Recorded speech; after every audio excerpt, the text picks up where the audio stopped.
All right, basketball fans, the news we've all been waiting for has finally dropped. The Bradley Beal buyout has officially happened, and as expected, he's heading to the Los Angeles Clippers. The financial mechanics of this buyout are still being sorted out, and from what I'm hearing from various cap experts around the league, there's some uncertainty about the exact structure.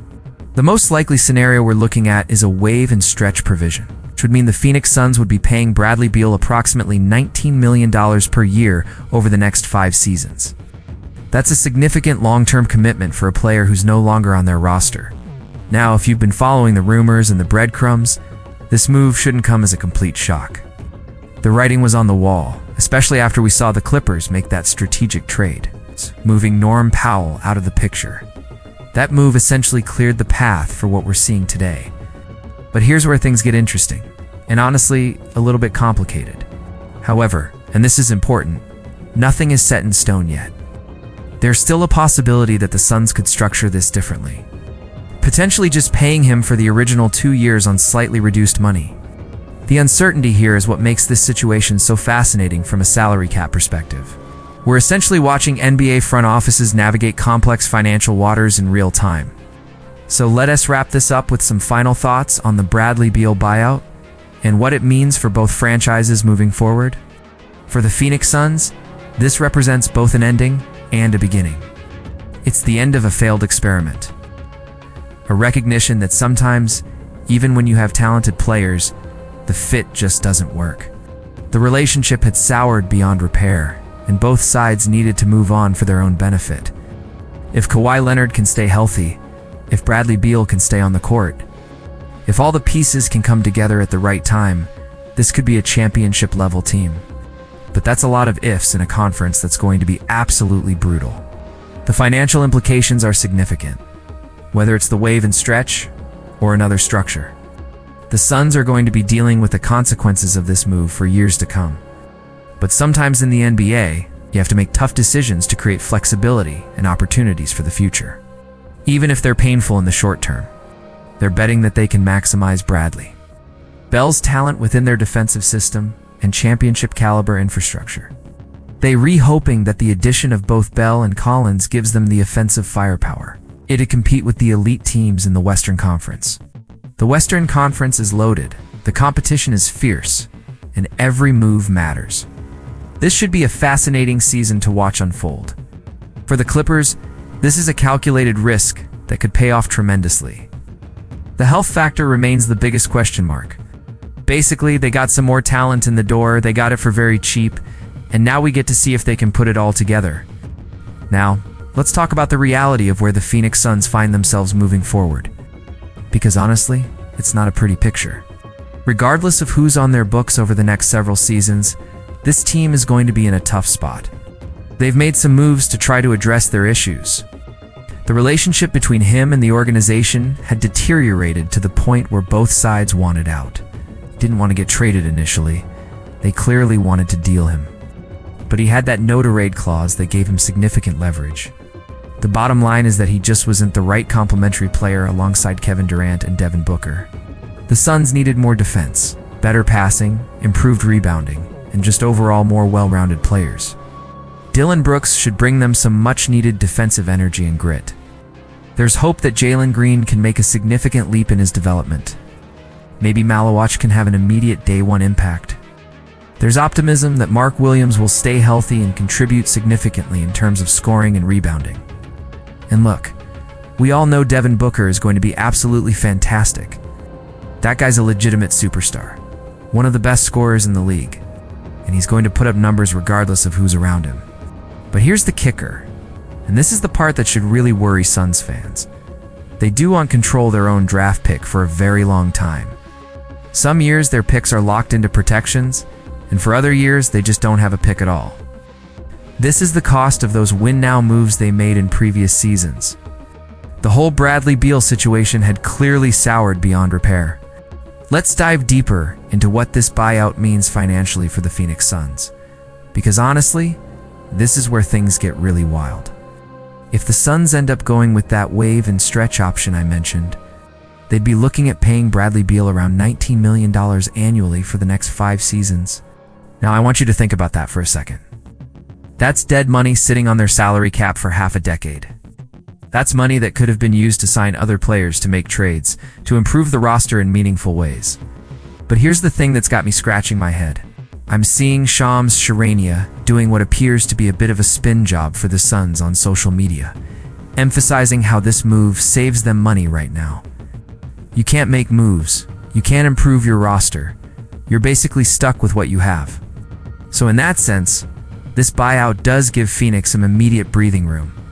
It opens up the possibility for smaller moves, role player acquisitions, other roster adjustments that simply weren't possible before. But man, that long-term commitment is still something that would keep me up at night if I were running that front office. And you know what? He's technically not wrong. The immediate salary relief is real. The amount they repaying Bell for this season and next season does go down significantly because of the stretch provision. This immediate reduction is what would get them out of the luxury tax aprons, which is huge. When you're stuck in those aprons, especially the second apron, you're essentially handcuffed. For Phoenix Suns fans, I want to give it to you straight because I think you deserve honesty about where this franchise stands right now. Given your draft pick situation, the current state of the team, and the absolutely loaded Western Conference, things are really not looking too good. I know that's hard to hear, but it's the reality of the situation. Sure, the Suns can put 5 legitimate NBA players on the court to start Game 1 of next season. It's going to be an uphill battle. And without the draft capital to make significant improvements or the salary cap flexibility to make major moves, the path forward is challenging at best. They're not going to be completely outmatched talent-wise in every single game they play. But here's the thing. That's about it. That's essentially the ceiling right now. You've got Devin Booker, who's an absolute stud, and will continue to be one of the best players in the league. The Denver Nuggets are still championship contenders with Nikola Jokic leading the way. The Houston Rockets are improving rapidly. Minnesota Timberwolves have that defensive identity and young talent.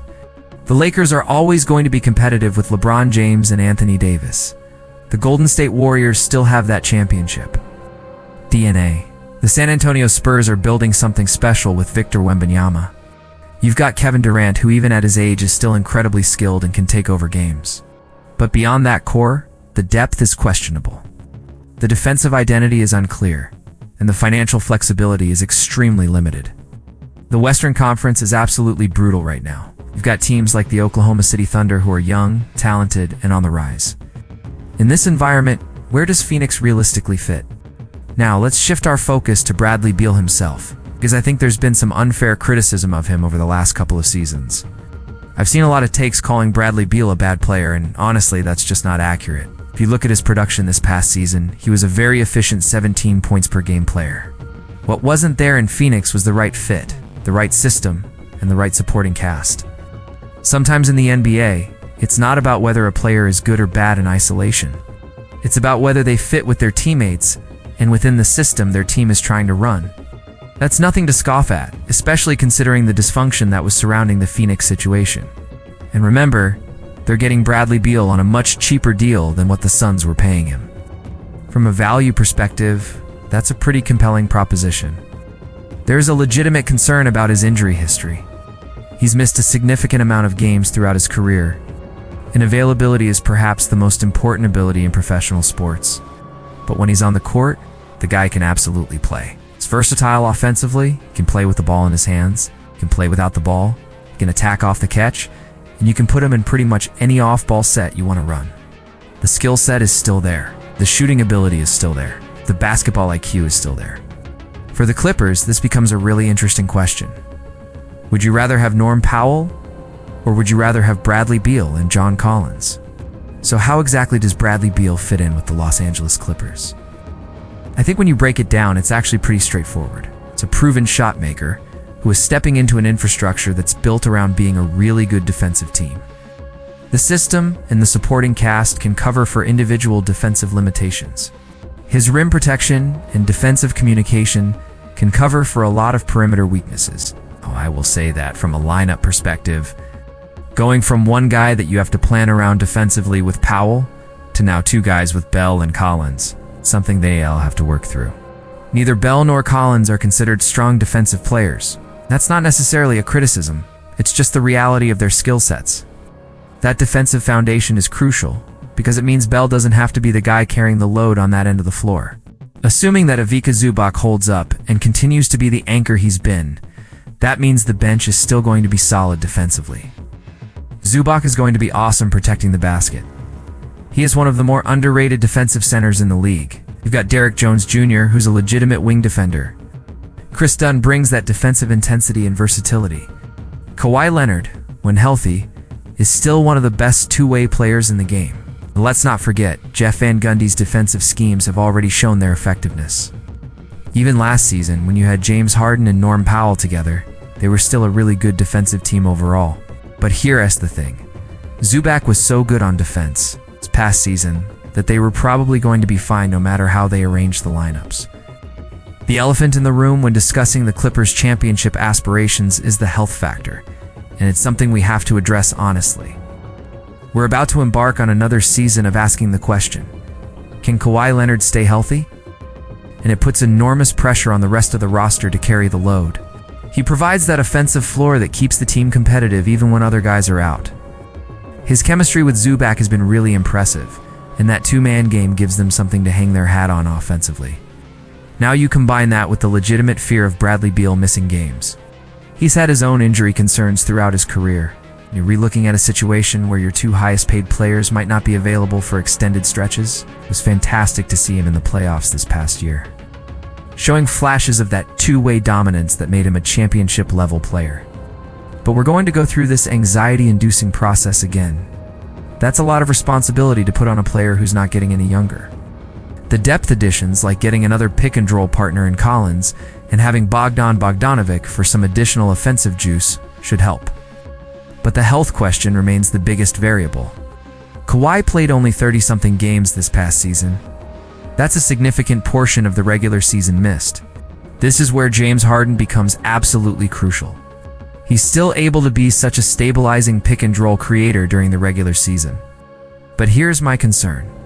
I would not want to ask Harden at this stage of his career to have another season where he just has to grind through all these months till he gets more help on offense.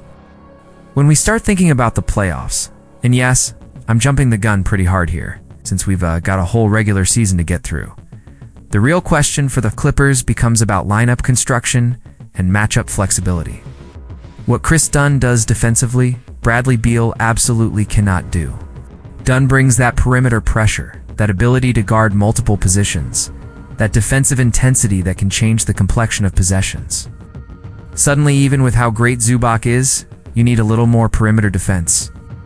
And besides Kawhi, when he's healthy, they might find themselves vulnerable in certain matchups.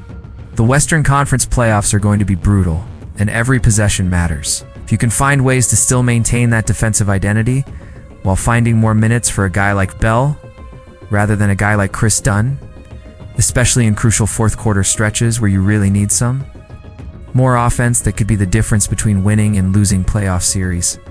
I keep thinking back to their playoff series against the Denver Nuggets, where the Nuggets were essentially telling Chris Dunn to go ahead and shoot, daring him to beat them offensively. He can create his own shot. He can knock down difficult shots. He can provide that secondary scoring that championship teams often need. Now, there's a balancing act here that the Clippers are going to have to navigate carefully. Bradley Beal, for all the negativity that might surround him, especially if you're a Suns fan dealing with how things went down, still just a different offensive threat than Chris Dunn or Derrick Jones Jr. would be on that end. But here's the flip side. It could also be possible for the Clippers that if you take one too many defensive players off the floor, let us zoom out and talk about where the Clippers fit in the Western Conference hierarchy after this move. Because honestly, the West is absolutely loaded and it's going to be fascinating to watch unfold. The Minnesota Timberwolves have to always be in this sphere of teams that can beat anybody, except for maybe the Thunder. The Golden State Warriors still have that championship DNA and experience that you can never count out. The San Antonio Spurs are ready to make a significant jump with Victor Wembanyama entering his second season. The Thunder beat them so badly in that conference series that I don't think the Wolves, as they're presently constructed, can beat Oklahoma City in a playoff series. They got some more talent in the door with Bell and Collins, and they got it for very cheap, which is definitely cool. But do I now project them way higher in the West? I'm not sure. The talent is there, the coaching is there, but the health concerns remain, and the competition is absolutely fierce. To me, I think the Oklahoma City Thunder and the Denver Nuggets are firmly the top two teams in the conference.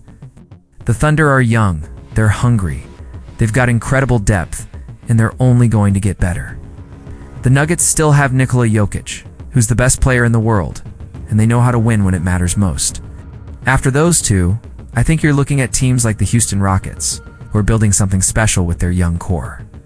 The Lakers are always going to be good, and if Anthony Davis really pops off and stays healthy, that puts them in a different conversation entirely.